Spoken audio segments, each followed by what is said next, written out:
podcast is part of the Sports Social Podcast Network.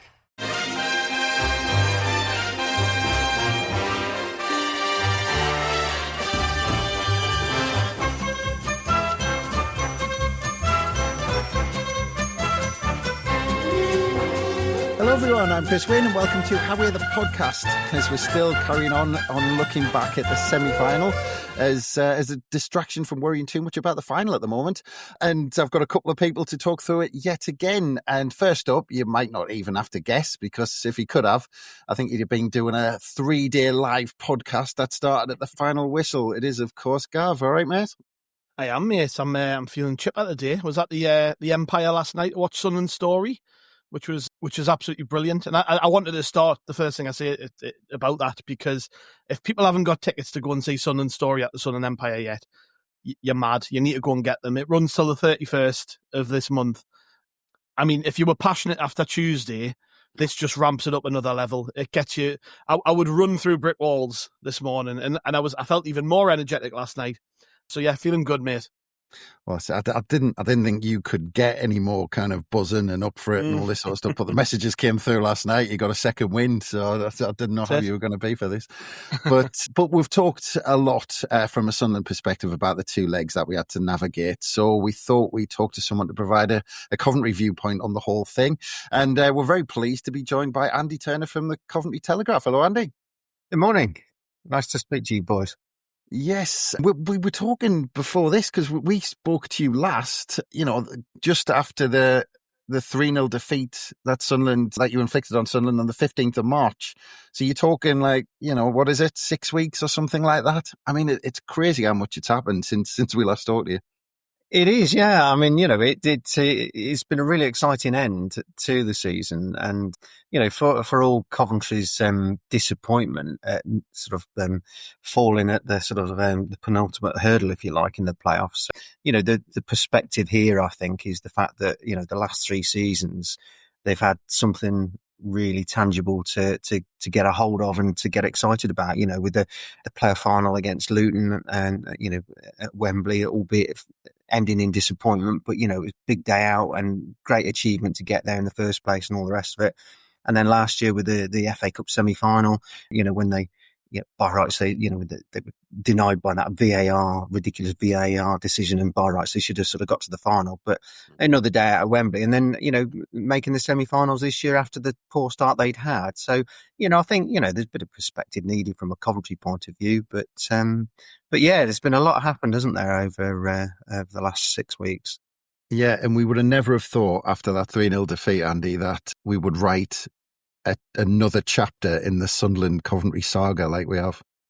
I know, yeah, and it's really interesting how it panned out, because I thought, and so a lot of Coventry fans sort of thought that their best position to finish would be 6th, and that they'd be playing Sheffield United in the semi-finals. But when they were pitted against Sunderland, I suppose there was a lot of excitement in both camps, I guess, both sets of fans.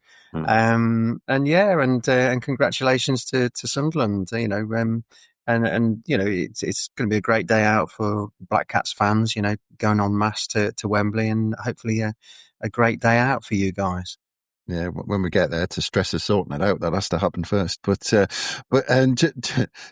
Gav, just quickly from a Sunderland fan's point of view, I mean, look, but this has happened. Does that mean 1977's all forgotten and all of that's done, and we put all of that behind us now, Gav? Don't be daft. People are going to be going on about Jimmy Hill till the end of time, aren't they? Let's be honest, because it doesn't matter what happens, nothing's going to draw a line under that in the eyes of some fans, So I think you're always going to have that. And to be honest, that's what football's about, and it really, petty rivalries, man. We love it. It made this entire occasion just that little bit more spicy, and it was, considering our main rival is in the Premier League at the minute, and we haven't played them in league football for quite a long time. It's the closest thing we've had to a proper rivalry, actually, when you think about it, going through the last few years. Because Sunderland and Coventry have been in the same division for, virtually, the last 6 years or so now, give or take. So, and obviously people will bring up Middlesbrough, but everyone knows our thoughts on that. Nobody's really bothered about Middlesbrough. So no, I actually think it really added to the occasion, all of that, and it will continue to do so. Next time we play Coventry, it'll be Jimmy Hill, this, that, and the other. They cheated us in 1985, and then it'll be Sunderland managed to get past Coventry to the playoff final when it was such in the most dramatic of fashions. I think it just adds to the story, as you said. Yeah. Well, yeah, I think Coventry fans are really looking forward to next season to playing them again. Winking that emoji, by the way. Well, yeah, I think nervous laughter from Ingav there. The fascinating thing for me, aside from the sort of Jimmy Hill stuff and the rivalry, was the sort of circumstances going into the semi-finals. In the that Sunderland's form had just fallen off a cliff, and I couldn't believe it when I sort of sat down and looked. I thought they'd lost like the previous 5 games and not won for 6, and I thought, crikey, I couldn't believe how that form had sort of taken a nosedive. And I know there'd be circumstances around it, but that was going into. And the history and also the recent sort of results that Coventry have enjoyed against Sunderland, not least the 3-0, the CBS, you just felt going into the games. I think there was a sort of air of confidence about Coventry going into those games. We played Middlesbrough the week before, and we got a similarly good record against them. And I was sort of, it's unlike me. I was sort of supremely confident we'd beat them that day, and we did quite comfortably. And I sort of had a sort of similar feeling about going into the Sunderland games. And I guess the one thing that Coventry can take from that game, and the one thing that Frank Lampard was at pains to say, was how well Coventry had played and sort of really gone for it and tried to win the games, and he was happy with the performance. So at least it sort of lost with the boots on, as they say, as Mickey Adams used to say. Yeah, well, just go back to that first leg, like you said, because we spoke to a journalist who covers all of the North East clubs, and he was there covering Middlesbrough. And he said after that game, he said, he saw the celebrations and he saw Frank Lampard and he was speaking to a few people, and he just said the confidence around the place, that there was almost a celebration that they got Sunderland in it. It was almost like, right, well, we've got another, because of the visits to Wembley, it's almost like, and we've got another one to come. Yeah, it did. I mean, I think confidence was really high, and, it's really interesting. And I suppose tactics won the day in the end, didn't they? Because, Reggie Bris, played a blinder really in terms of, certainly in the first game, that sort of tactical, it was a masterclass in terms of that sort of away day performance, sort of setting their team up, to play deep, to the low block and defending in numbers and hitting on the break, and it was effective, and it got the job done, got Coventry back to your place, and whether it was more, forced on the day, where the players sort of were sort of lulled into that sort of style of play, or that tactical way of playing in the second leg or not, I don't know, because obviously there's a lot of pressure there, wasn't it? It was a fragile sort of 1-0 lead, and I always fancied Coventry to get one back to score the first goal to make it interesting. But yeah, it's interesting. I'm just pleased it didn't go to penalties, really, because that would have been unbearable, I think. Yeah. Well, I was just going to say, Gav, because going back to that Borough game, the contrast, it couldn't have been any different between Coventry celebrating against Borough and us kind of almost finishing on a downer against QPR and losing those 5 games. And then you saw in the build up, you saw, there's a Coventry fan with a, Wembley 25 printed on his back, another one with a tattoo about Sunderland. And it just, because I got myself, and I think a lot of the fans got themselves into the thinking almost, we had to kind of remember where we came in the league and remember that actually we weren't underdogs for the tie. Yeah, that's right. And I think, just to touch on something which Andy said about the form going into it, obviously Sunderland fans listening to this, we're well versed in that. We know exactly what happened, but it was more of a case that they purposely took their foot off to be fit and healthy and mentally sharp for these games. So I almost wonder, well, it's a brave and bold plan. And if it didn't come off, then Régis Bris would have looked like a complete idiot. Yeah. But it did come off, and now he looks like a genius. You talk about tactical genius. even the call to bring in Dan Ballard for these 2 games when he hadn't played for months, and then he becomes the story of the tie. Yeah. We've said this a few times, but it's almost as though a Sunderland fan had wrote the script because it was that perfect. But had it have gone wrong, these conversations would have been very, very different. And I suppose that's top level management, isn't it? You've got to be brave, you've got to be bold, you've got to believe yourself and back your strategy to the hilt. Otherwise, that's where you fall down. And I think that's ultimately where the games were won over the 2 ties. I think it was probably a lot easier for Régis Bris to prepare for this game than it was Frank Lampard, because Frank Lampard admitted himself, he wasn't sure what to expect from Sunderland.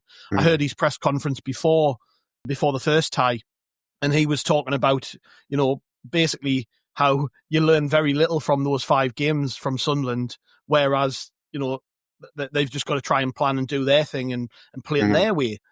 Whereas with Régis Bris, he'd watched Coventry in high drama, high stakes games right at the end of the season, which all had deep meaning, which would be the perfect precursor to playing Coventry in the playoffs, because Coventry had to come into the playoffs playing in the way that got them there ultimately, whereas we had time to take a step back and breathe. And it was a bold plan, but it got us there. It was an interesting situation because everybody was wondering, can they flick the switch and start playing well again? After those 6 games without a win and 5 defeats, and fair play to them. I mean, they did play well, playing the way that they were set out to play. And I guess the sense of frustration from Coventry's point of view is that the second goal at the CBS was sort of gifted to them by mistake. And that's been something that's blighted Coventry's season, to be honest, that individual errors, individual costly mistakes have been a sort of a common theme throughout the season. So that's something that they'll be sort of looking to eradicate, whether it be the goalkeeper or defensive errors or whatever, or giving the ball away cheaply, and setting, gifting teams other goal opportunities.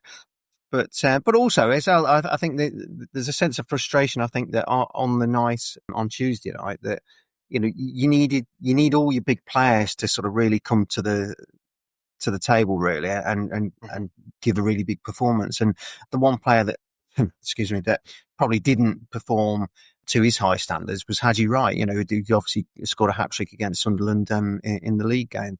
So that was a sort of sense of frustration, I think, from Coventry's point of view. I'll come back onto that last minute at the Stadium of Light in a few minutes, I think, talking about Haji Wright. But talking about Frank Lampard, I mean, it seemed to me that, his reaction after the first leg, he was a little bit surprised about how Régis Bris set Sunderland up and how Sunderland approached the game.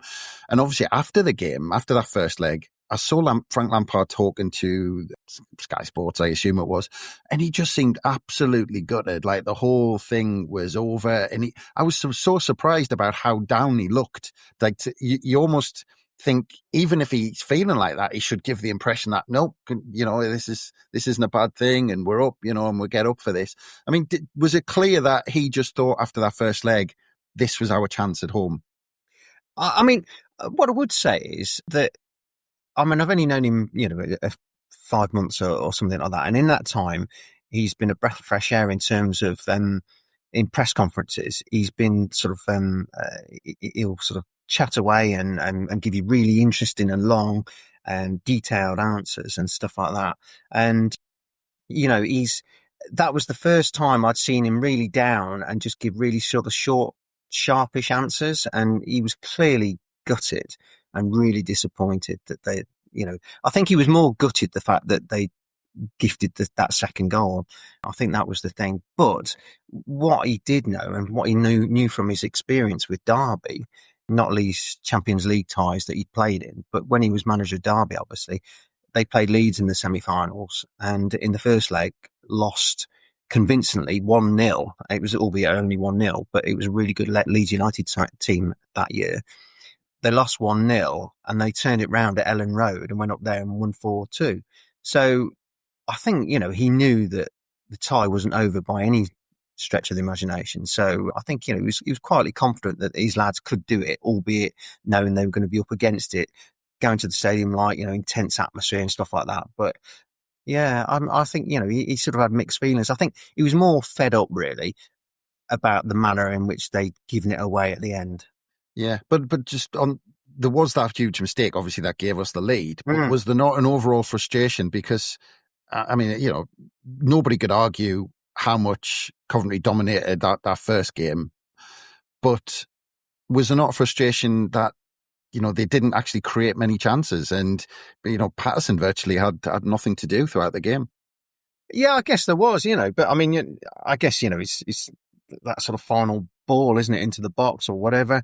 And, they just, they did dominate possession, and they were, making, good forays in and around the area and stuff like that, but just couldn't get that sort of final product. And yeah, there was a frustration with that, but I think it was a case of they sort of felt that, if they keep knocking on the door, that eventually something will drop for them. But credit, you have to give credit to Sunderland for the way they defended.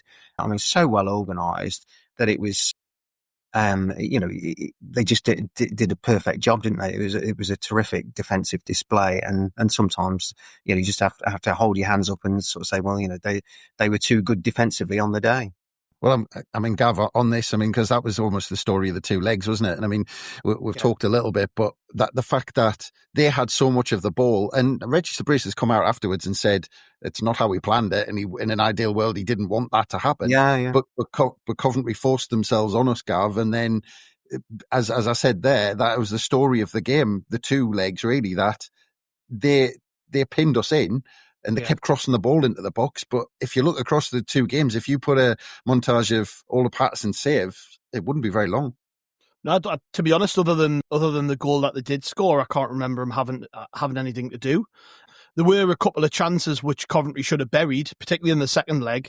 But I mean, they didn't get shots on target. They didn't get chances away. So I think what we did was we probably understood the best way to beat Coventry wasn't to go toe to toe with them, because they've done quite well when teams have gone toe-to-toe with them. And we said this earlier in the season, Chris, when we were looking at games in around the September, October, November time when we were top of the league. We were playing teams who were trying to play football against us. And rather than going toe-to-toe, we were just thinking, well, we're not going to do that. We're going to battle, and we're going to use the pace we've got in attack. And the kind of the game plan across the two legs was very much like them games earlier in the season against Burnley, Sheffield United, Leeds, Luton away, things like that. It was a similar kind of performance. And we this is something we've talked about quite a bit. But last season, the season before this one, we played a possession-based game of football, a bit like Coventry actually, where we kept the ball a lot, and it wasn't great to watch. It wasn't successful. We finished 16th. I don't think we had the players to do it. So when Régis Bris took hold of this squad, he found a way of playing which suited the team that he has. And I think as well, I think I've harked back to this a few times recently, but it still rings true. I remember something which Sam Allardyce said on his podcast last year about what the definition of good football is. He said, well, what's good football? Is it not balls going forward, battling defenders and strikers, turning, getting away, pace going forward, getting shots away, set pieces, headers flying in? Is that not good football? What's good football? Who gets to define what good football is? And to me, good football is what we did. I love that. Backs to the wall defending, blood and thunder, winning in the last minute with a header. I mean, for me, that is just as good as somebody doing the possession-based style really well as Coventry do and have done this season. So there is no sort of arbiter on what is good football. It's ultimately, it's what makes you excited, what makes you happy, and what kind of what brings you success in the end, isn't it, Chris? Yeah, well, that's it. If you watch the latest episode of the Overlap, Sean Dyke talks about that a lot in terms of saying that he's a modern day football and people keeping possession. Just out of interest, Andy, we haven't asked you there, but were you at the Stadium of Light on Tuesday? Yes, yeah, absolutely, yeah. So how, from a Coventry point of view, I mean, how did you find the whole build up to the game and the atmosphere outside the ground, and then the build up to kick off, and how the energy in the ground on the night? Well, it's just really impressive. It was, I mean, I got to the ground quite early, so I missed all the flares and stuff, and welcoming the team from the Sunderland fans and all that sort of stuff. So, but I saw the pictures, and it's an intimidating place, and the Coventry fans, as Frank Lampard sort of alluded to at the end, or mentioned at the end in his press conference, they're sort of stuck up in the gods and out the way sort of thing. And, as noisy as they try to make themselves heard, it's difficult in that sort of, in that stadium, in that environment, when with so many Sunderland fans there. So I guess that's tough, but that's obviously Sunderland's prerogative, and obviously works for them. And Coventry would no doubt do the same if they had a stadium similar size and could fill it like that. But yeah, no, it was really exciting, and and it was a great occasion, I thought, and it was just frustrating that they couldn't break them down. And as I say, the likes of Haji Wright sort of couldn't come up with something pretty special on the day. It was a nice little touch. I thought that Milan Van Avak he'd made a mistake in the first leg. It was nice that he sort of crossed the ball for the goal. So that was nice. A nice little sort of moment for him, really, that he could make amends a little bit and play his part, because he's been terrific all season. But yeah, I mean, it's just, it's competition knockout football, isn't it? It's exciting, it's exhilarating, and it's tense and nervous, and, it just is what it is in the end. Yeah, well, it was great. It broke a record for the playoff semi-final attendance over the two legs, which was good. I mean, between the two sides, you can see how kind of big it was from that. But you mentioned that they got the goal, and it was his kind of get out of jail free card. I think he could blame someone else after that once he set up that goal to put Coventry ahead on the night. I mean, did you think then that, yeah, okay, here's the goal, they've made that breakthrough, they're going to have a bit of momentum now to go on and finish the job? Yeah, because I did think, then that would sort of force Sunderland's tactics, force them to sort of come forward and make the game a little bit more open, and maybe, there'd be sort of more sort of chances come their way, more openings.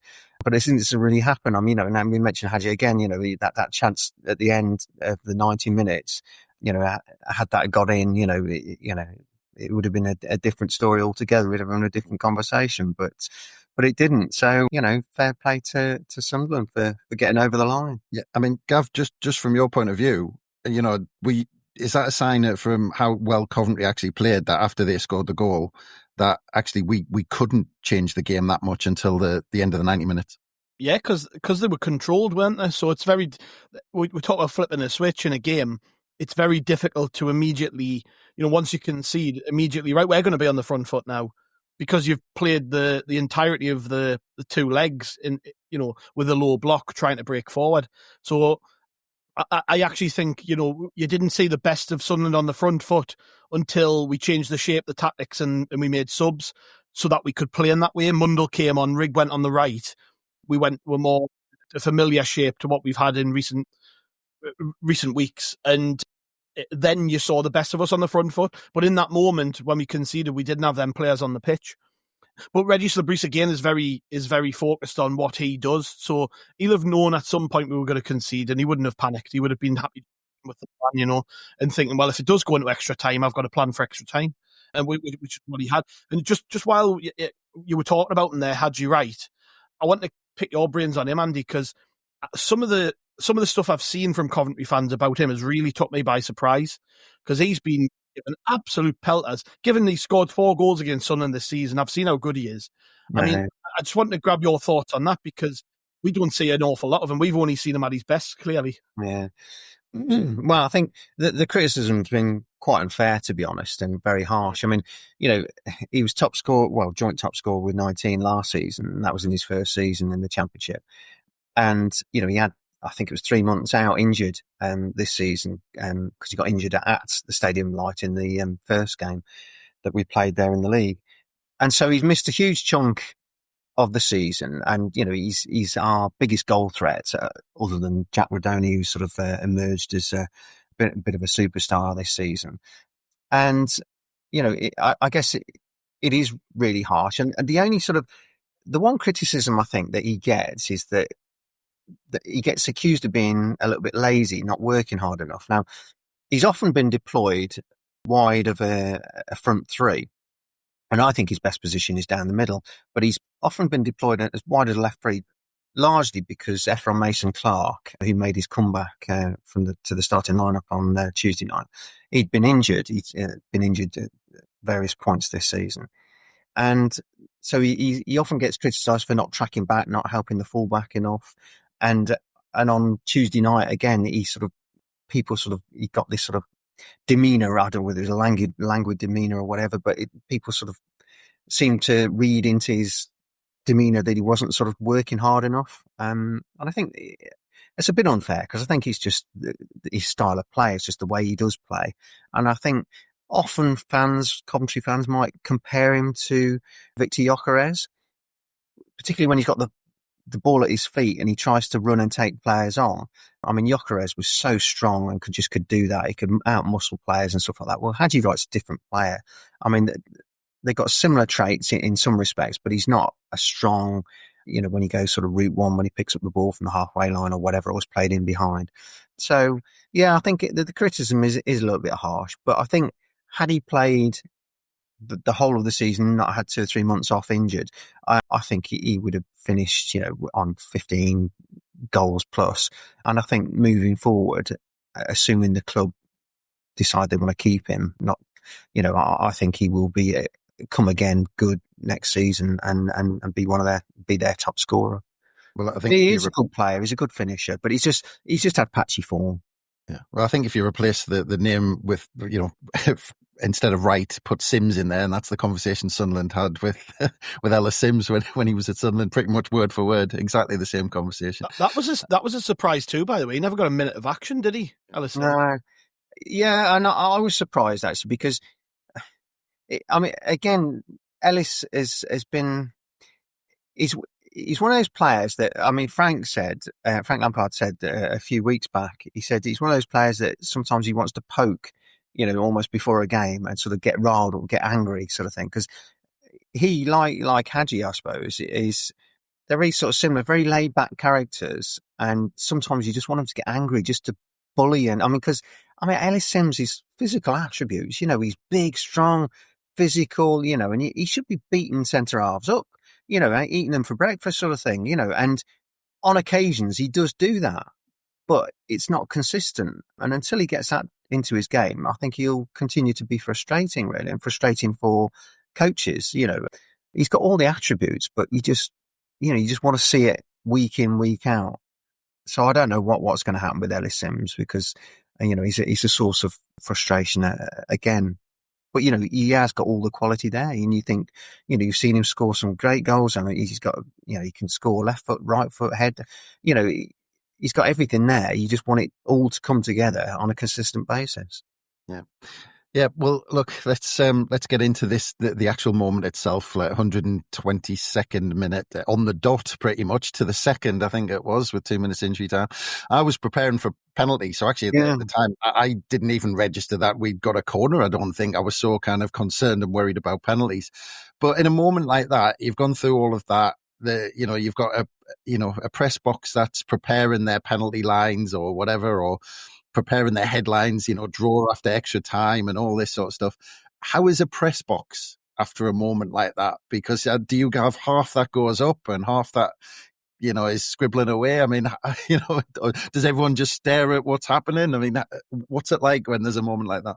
Well, you just know the game's over then. So then you just concentrating on rewriting your sort of final draft, really, and getting it out. And it's funny because the aftermath, the spilling on the pitch and all the shenanigans with a couple of players sort of looking to have selfies or take the mickey out of Frank Lampard or whatever. That all sort of goes, it's just, it completely passed me by because I got a head down, just sort of tapping away really and just getting my stuff out. So yeah, it's just, you just go into work mode. You just sort of, you're in the zone. You think, right, I've got to get this sorted now and get it out. And so, there's no emotion there really. You're sort of gutted in the moment, but then you just get your professional head on and think, right, I've got a job to do. Let's just get it done. And you're just focused on doing that really. I mean, Gav, when do you think, years to come when Sky are doing adverts for the playoffs every single year, are we going to see Ballard's header year after year and these kind of adverts for it? I hope so, because I'm sick of watching the Charlton playoff final where we got beat on penalties, because that's all Sky ever put on is bloody that 4-0. I mean, it was a good game, to be fair. I don't understand why they run it, but it's on constantly. So yeah, I'm hoping the Ballard moment replaces that. But it was iconic. I was talking about this yesterday on the pod when we were talking about what sort of where it stands in terms of the big moments and things, and it's right up there with that Troy Deeney goal for Watford.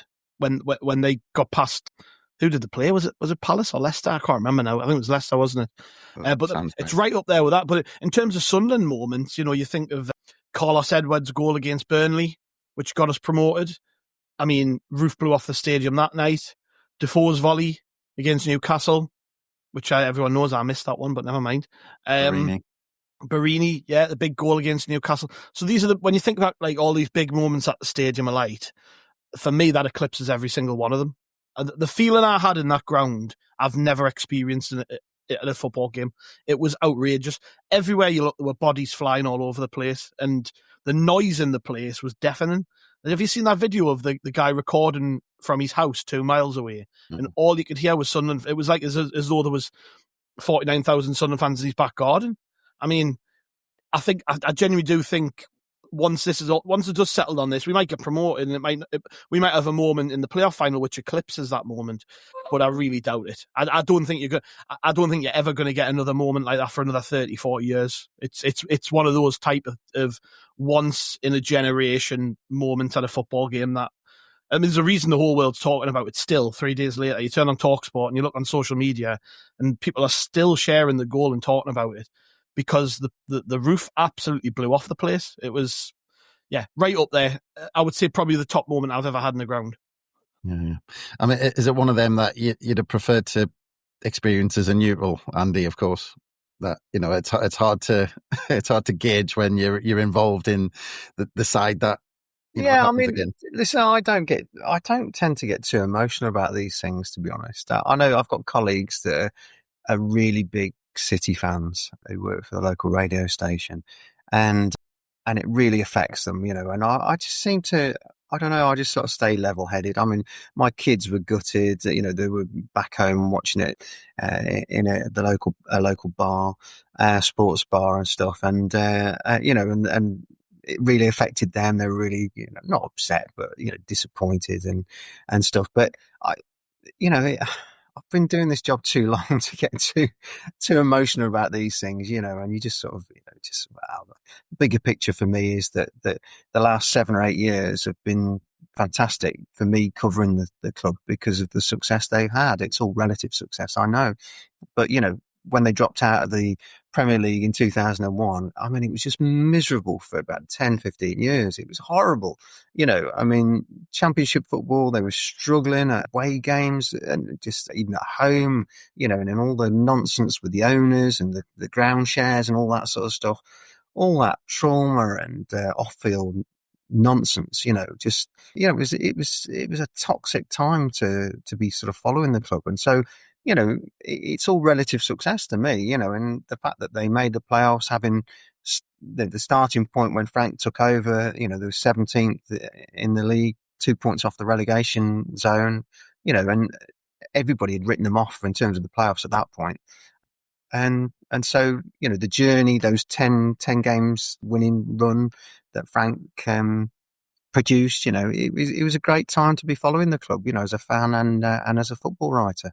So I'm sort of fairly level-headed about it all, really, to be honest.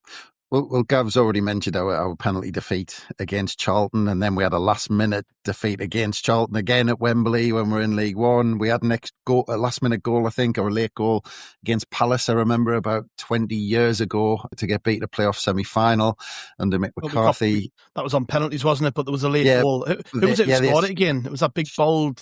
Neil Shipley scored. That's the one. And it was like the last minute of extra time or something to take it to penalties, wasn't it? Something like that. So we've been on the receiving end plenty of times, Andy. But I mean, in terms of where Coventry are, might still be too early to say, but are they in a kind of, with the way they've kind of charged up the table and maybe kind of taken finances into account? Are they in a good place to come back strong from this next season, or is it going to be a case of they might have to sell a few players now because they've spent big over the last couple of seasons? Well, both really. I mean, I think, for me, I think that Frank will get the opportunity now this summer to really sort of stamp his mark. He's only made one permanent signing, and that was Matt Grimes, and he was a terrific acquisition. I mean, helped transform the second half of the season, really. The other player he brought in, which is just a sort of short-term thing, was Jamie Patterson, local lad. But I really think, I think they will sell because, Doug King has put a lot of money into the club, but he hasn't got a sort of bottomless pit. And I think, their model at the moment is very much sort of, cashing in on some players to replenish the squad. And I think they'll do that wisely. And I think they will come back stronger. I think they'll be better placed next season to have a better season, a more consistent and more sustained push for promotion.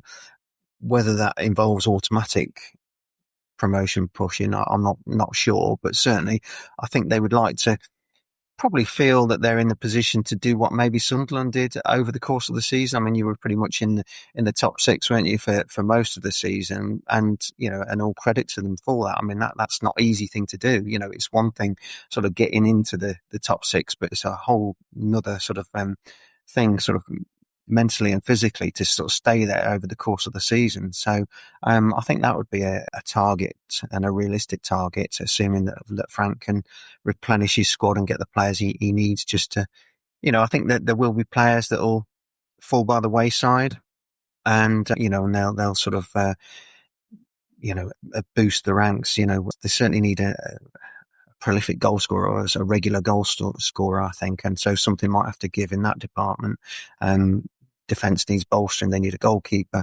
So there are lots of areas of the pitch that need addressing. And I'm sure he'll get that right, and they'll go again. Yeah, well, there's still a chance. We'll speak to you in a few months' time for a fixture between the two sides, because we're certainly not counting any chickens, that's for sure. Yeah, well, I was going to ask, actually, how do you think that they'll fare in the final, and how do you think Régis will set his team out? My worry is that we get penned in by Sheffield United, who, look, you only need to look at the points tally, are a better side than Coventry and Sunderland in terms of what they've done over the course of the season. So I don't want to get penned in. I'm hoping that, he'll pick a team, with the likes of Lafayette, Mundell a bit fitter, the big pitch at Wembley, give them a bit of space, that we're going to play more football and we're going to go at them. But I think we're going to be analysing over the next week or so, Gav. I reckon that is he going to try and catch them on the break, or is he going to play possession? That's going to be second guessing them again, isn't it? Yeah, I'll give the glass half full answer to that question. We've outplayed Sheffield United twice this season. Got beat behind in one of them, so that doesn't say it's all gravy. But we've outplayed them twice this season completely. The most one-sided 1-0 defeat I've ever seen, that one at Bramall Lane, and then beat them at the Stadium of Light. So that's got to give us confidence, I think. Mm-hmm. And the way the semi-final ended, that's gonna, I think that's gonna put the shits up Sheffield United, their players and the management, if I'm honest. Look, I know Chris Wilde's a very confident guy. We're gonna preview this obviously in a lot more detail this week, but for me, genuinely, I just think the way that Coventry game ended, and the fact that I think he knows Régis Bris got the upper hand on him twice this season, it just makes the tie interesting. It makes it really quite exciting, doesn't it? Well, from a neutral point of view, Andy, the way Sheffield United just kind of swatted aside Bristol City, do you think that was a good thing for Sunderland? Yeah, possibly. But I mean, the one thing I'd say about Sheffield United, knowing firsthand a couple of their players, the one player you've got that Sunderland have got to be mindful of is Gustavo Hamer, because for me, he's the best player that I've seen in a Coventry shirt since Robbie Keane, and that goes back to the Premier League days. What he can do with the football is incredible. He just got everything. I mean, Carl McFadden, who's now at Chesterfield, I think he is, a real favourite at Coventry, he used to say that it's just too easy for him. is just too easy. He can do anything on the football pitch, and he pops up all over the place. 1 minute he's defending his lines, he's slide tackling in the box or in the fullback position. Next minute he's pinging balls, long diagonals and springing the strikers free or the wide men or whatever. And the next minute he's in the box scoring, getting on the end of a cross and scoring. He was absolutely sensational for Coventry, and particularly in his final season. He almost single-handedly dragged them to the playoffs. And I believe had he stayed on, because he got injured in the final against Luton, had he stayed on for the full course of the game, I think Coventry would have won it in open play rather than going to the penalty shootout. And the other player who's got the bit between his teeth, who hasn't had a fantastic season in terms of goal returns, and that's Callum O'Hare. Now, he was injured for last season at the semi-final, I think it was. Was it the semi-final or the I forget really, well, whether it was the Luton game, I think he missed. But he's going to be so fired up for that to do well because he missed out last time. And it'll be really interesting, and they've got such a strong squad, haven't they? Got a really big squad and strong squad to draw on. So I think it's going to be a really fascinating game. And, I'm really looking forward to seeing it, actually. It'd be really interesting, both tactically and how it pans out, and be really interesting. But I wish you guys luck, good luck. Yeah. I'm not sure what interesting is the word Sunderland fans are using right now for the game. I think we'll pick a few different words to describe the game over the next week or so. But whatever happens, you can have a great day out, aren't you? Oh yeah. Great couple of days. I'm looking forward to the night before. if you see Gav's highlight reels from previous Wembley appearances, that it's always going to be a good time. But that's the great thing about going as a fan is you can go have a few beers, enjoy yourself, and all the rest of it. When you're doing my job, it's sort of it's all stress and tense, and you don't get to enjoy it because and as soon as the final whistle's gone, whatever the outcome, you can't celebrate, you can't commiserate because you've got a job to do. There's plenty of stress involved in watching Sunderland at Wembley. I assure you that, Andy. No doubt about that. Oh. But yeah, brilliant. Meaning this in the right way, Andy. Always a pleasure. But we hope that we don't have to speak to you next season unless we meet you in the cup or something like that. Okay. All right. Well, listen. If we do cross paths again, feel free to give me a call. It's no problem. It's always a pleasure to join you boys. Brilliant. Thanks again for joining us, Andy. Really appreciate your time. And good luck next week. Yeah, we might need it. Cheers. But and thanks again, Gav. Always a pleasure, mate. Problem. And I'm sure I'll be hitting the stop record button on this one, and you'll be hitting the record button just to talk about it all over again, are you? I'm not bored of it yet, so we'll see. Never get bored of it. You'll still be, if anyone bumps into you in Trafalgar Square next week, you'll still be talking about that Ballard moment. Absolutely, of course I will. That's it. Well, cheers anyway, Gav. Cheers, mate. And thanks again, everyone, for listening. Please like and subscribe and all that. We're trying to grow and spread the word. So any help is much appreciated. We've got loads for you to listen back to. And if you're all caught up with that, we'll surely have another pod dropping very soon. Gav will probably be on it right now. But from us, bye for now.